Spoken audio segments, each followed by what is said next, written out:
Welcome back to yet another edition of the India Development Debate right here on ET Now. I'm Supriya Shrinate. Now, even after the historic verdict of the Apex Court opening the doors of the Sabarimala temple in Kerala to women of all ages, the fire refuses to extinguish. When the temple reopened, violent clashes throughout the day were seen between police and protesters. They heckled women, especially women journalists, smashed their vehicles in an attempt to stop them from proceeding towards the temple. A total of 1,000 security personnel couldn't stop this meaningless vandalism in God's own country, where the literacy rate is 95% and the sex ratio is 1,084 female per 1,000 male. What is this a sign of? If this is religion, then what about our own constitution and our own laws? Many questions, and I can't ask for a better panel to answer some of those questions right here on the show this evening. I've been joined by Neerja Chaudhary, political commentator and columnist, Smita Prakash, editor, News ANI, Padma Pillai, spokesperson ready to wait, and Avani Bansal, advocate of the Supreme Court. Thank you very much, each one of you, for joining us. And Padma Pillai, let me ask you a very simple question that has been on everybody's mind who's seen this story unfold. Whatever may be your views on the Supreme Court verdict as far as Sabarimala is concerned, it has to be respected. Is taking the law into your own hands a solution? You can go for a review petition, you can ask the state government for an ordinance, but physical intimidation, the kinds that we are seeing, has no place in religion and definitely not in civil society. So what amounts and what accounts for this violence that we are seeing? I completely agree. It has never been our campaign called Ready to Wait has never stood for stopping anybody from having darshan at any place. It has always been about raising our voices and speaking and building a narrative about this particular temple. And the incidents that we saw today are very sad. That people have lost their emotional control and have started resorting to do all these things. But there is also a background to the outpouring that you have seen in the past few days, which has culminated in today.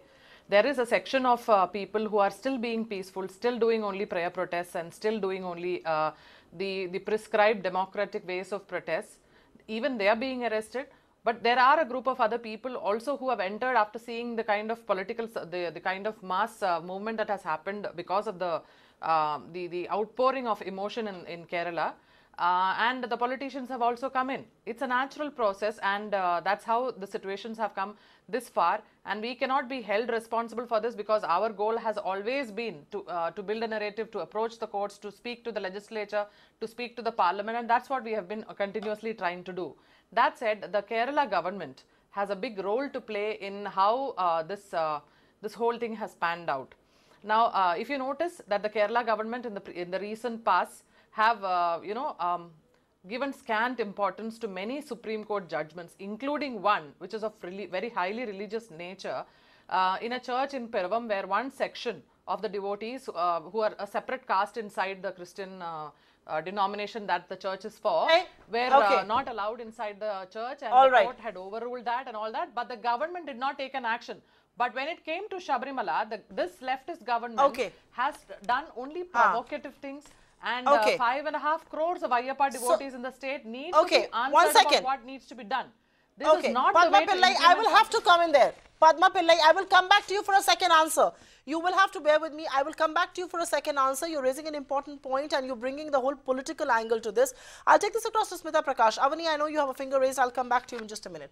But Smita Prakash, women journalists covering Sabarimala are attacked. Padma Pillai is at least being candid to say that there are many elements who've come into the movement of the kind of nature that this movement has assumed. Whatever you may say today, there is no place for violence in civil society, whether it is faith, whether it is religion, whether it is tradition being questioned. You cannot attack another person, and least of all a woman. Having said that, Smita Prakash, women are being evicted from cars, they're being barred from entering the temple. Is this faith or is this religion that has obviously got political overtones? And clearly, spirituality seems to be giving way to mob mentality.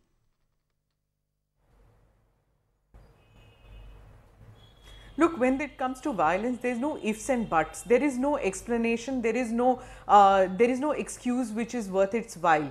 I don't believe any religion says this. I don't believe any spirituality, any custom says that it's okay to be violent. So, excuse me, I refuse to believe that passions got aroused. These similar kind of passions one saw when Babri was pulled down and journalists were attacked. There are similar passions we have seen in Kashmir. You have seen similar passions in the northeast when people get provoked. I'm sorry, but there is no excuse to attack journalists who are doing their jobs. There are many who on social media and on channels are saying, why did editors send women journalists to cover this when you know that women are not allowed inside the temple and passions could be raised? So this is deliberately done to provoke, deliberately done by the media to provoke people.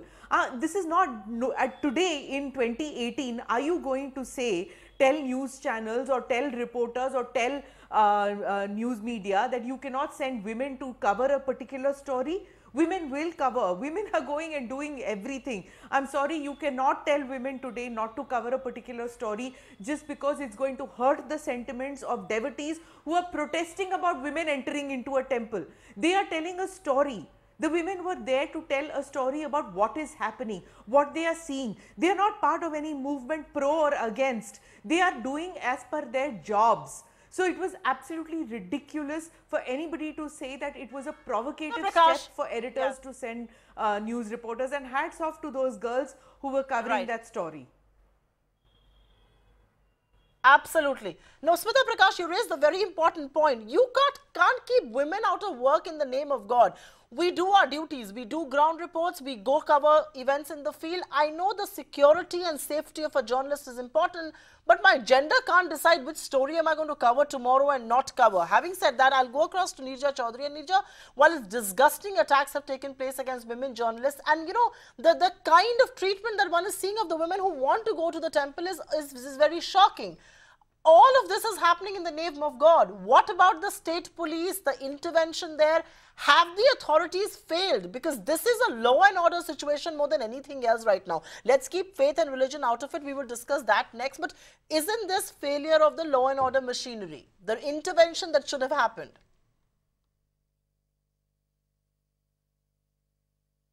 I think, yes, absolutely a failure of the law and order machinery, and the state government is responsible. It's it's also certain organizations whipping up this sentiment of, tradition cannot be undone, and a lot of people genuinely feel this, that it is our tradition, we cannot let it go. But in order to, then you can have a review petition, and public opinion has to be educated on this. The answer is not to subject women journalists, as you rightly said, who are out there doing their duty at risk to themselves, to be the one at the receiving end of that violence. And I think, if you make a case that because of public opinion, popular sentiment, you cannot deal with tradition and religion at all, then there is no ground for going in for abolition of triple talaq, because sentiment there is for keeping triple talaq. Even a large number of women will be for keeping triple talaq. So how will you say you want to go in for reform? So I think, what the Constitution of India guarantees to you and to the women of India, it may be a very slow process, because as I say, you've got to educate people who may actually believe in this kind of a setup, and that may take time. That is a separate story. But you cannot make those arguments that are being made today otherwise. Absolutely. And Padma Pillai, I will come to you on that, because I have that point. I want to go across to Avani Bansal right now, and Avani in some sense represents the legal fraternity here. And Avani, this isn't about faith anymore. The court has given a judgment, and it's a very decisive judgment. The constitution has to be followed. My question now is, why are people taking the law in their own hands? Do they not have faith in the judiciary? Have they lost faith in the constitution? Because your religious sentiment, your faith set aside, there is a constitution that governs this country, and a Supreme Court judgment needs to be respected. Yeah, so let's get this right, See, the first thing is, everybody is talking about emotional outpouring of emotions. I think they don't understand the Constitution at all. When the Indian drafters put together the Constitution of India, which is one of the most wonderful pieces of the Constitution in the world, they knew that India is a deeply religious country. If I ask a question today, are all of us not following our religious perfectly happily? Well, we are doing so. But the problem begins the moment any one group of people try to exploit the religious feelings for political gains.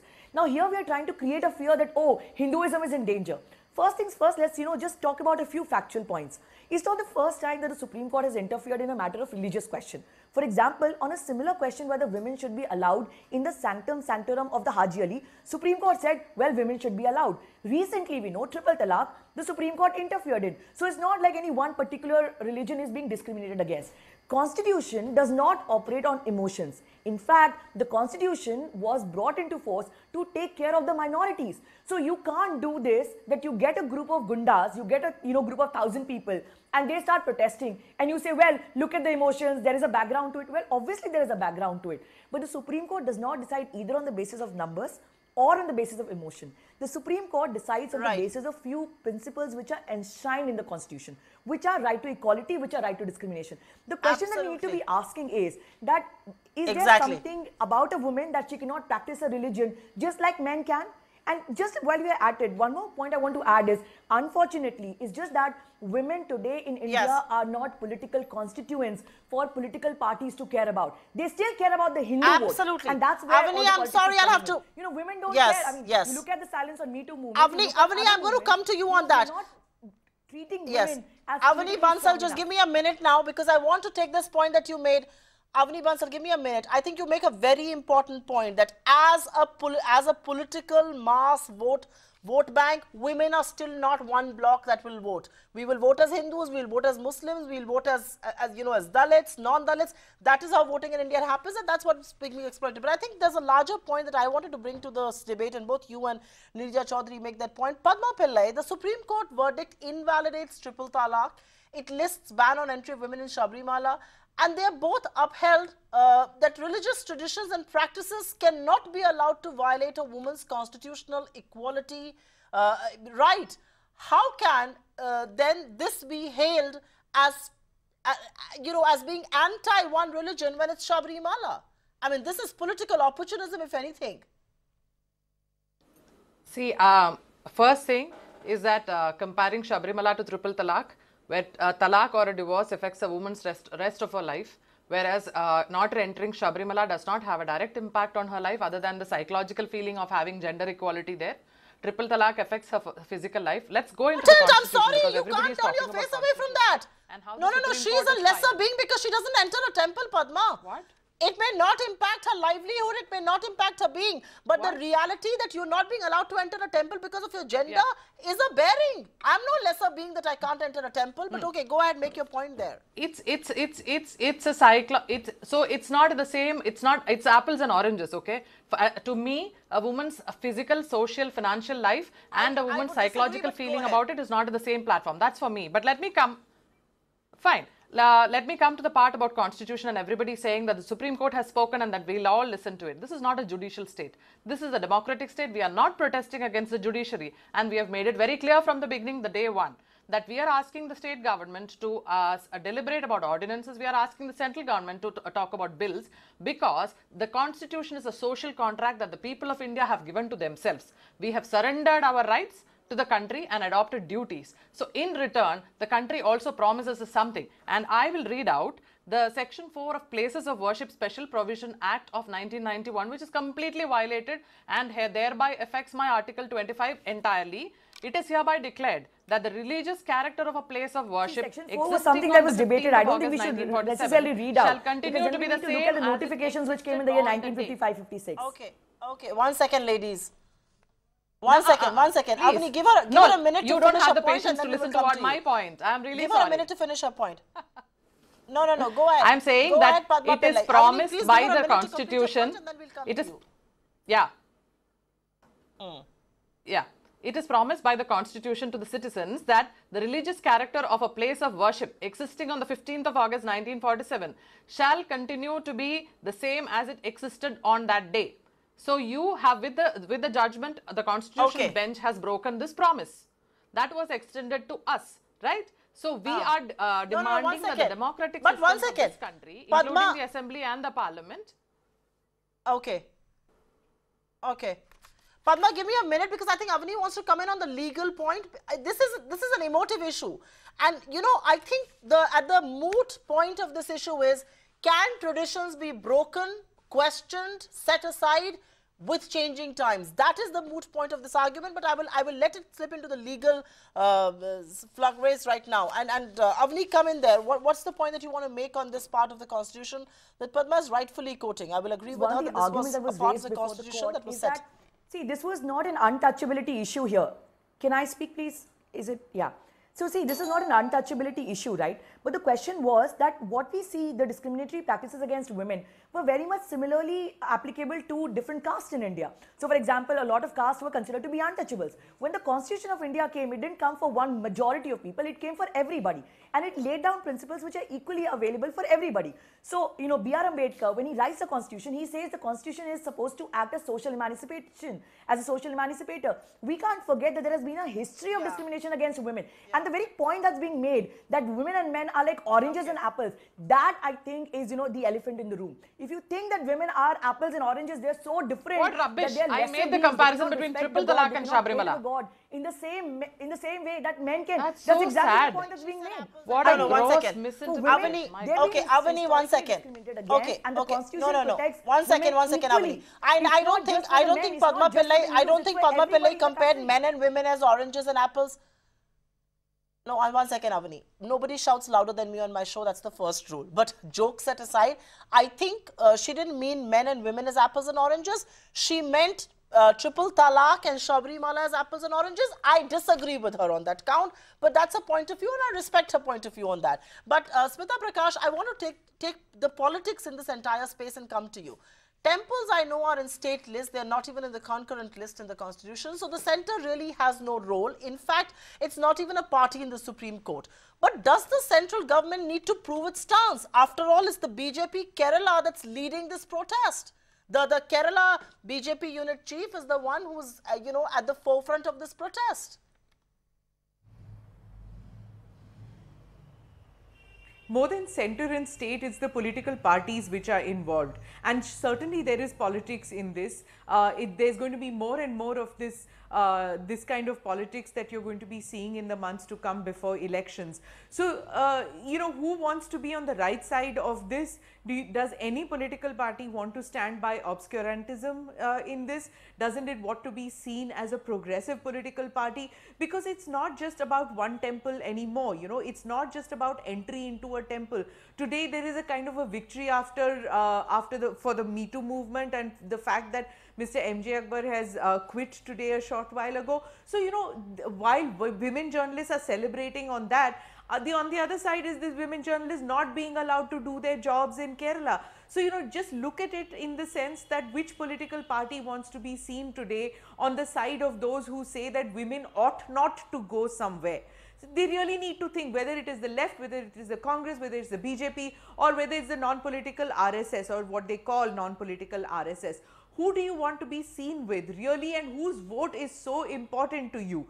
Do you find women don't vote as a bloc, but women will vote on the side of the party which stands on the side of the right and not on the side of old-fashioned and outdated and outmoded ideas?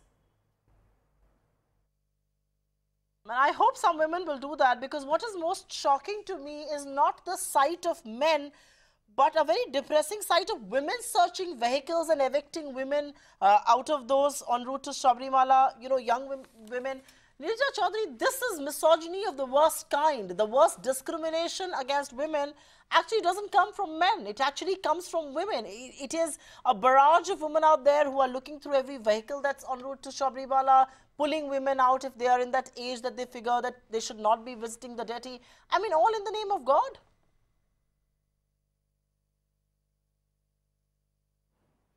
I know, but you know, I don't think we can even judge them so harshly, because they have been part of that whole patriarchal system thinking. And we all, if we look at our journeys, individual journeys, collective journeys, we've also been part, it's been a process. And that's why I said at the outset, it's where education needs to come about.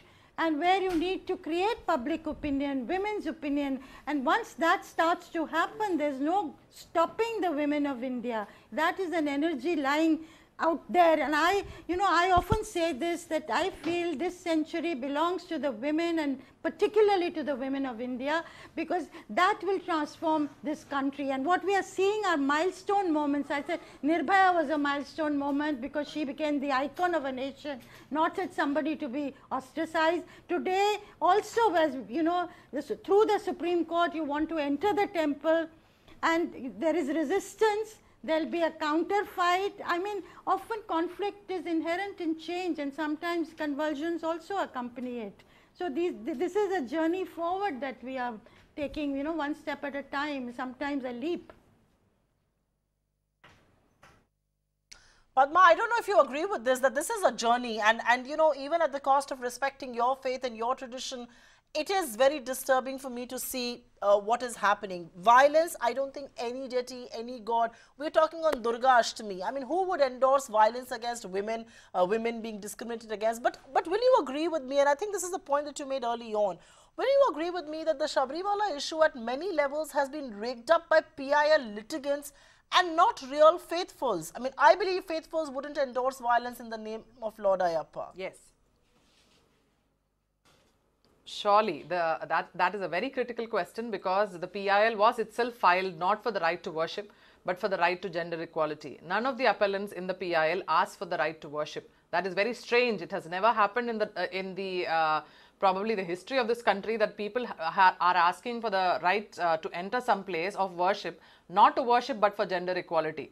So that was itself the first thing, where the PIL itself was very strange for all of us. Second is, there is a huge gap of perception between probably women who think in feministic lines and traditional women like us. We are not uneducated. You say that education will drive this thing out of us, like exorcism will happen by being educated. We are very educated. We are strong entrepreneurs. We are standing on our own feet, and you can see the numbers in Kerala, that our women are no less than anybody, or in fact are at a better place than others. It's not about that.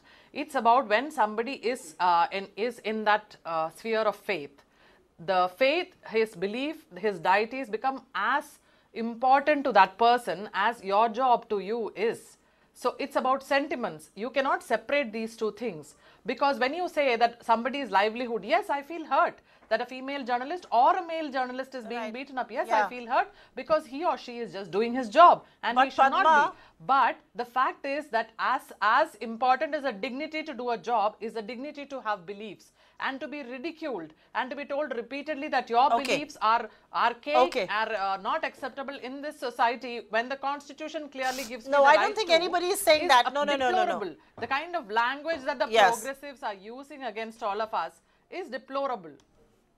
So it's borderline abusive that the progressive. No, I agree with your angst. I don't think. I agree with you that I don't think you would appreciate and like the language so much. But okay, Padma Pillai, give me a minute. I think Avani Bansal wants to come in on the legal point, and then I have a quick closing question to ask. Avani, you want to make a point? Or you were raising your finger on what Padma Pillai had to say. Let's keep this cordial, ladies. But let's go ahead. More power for women. But let's go ahead and make our points. Avani.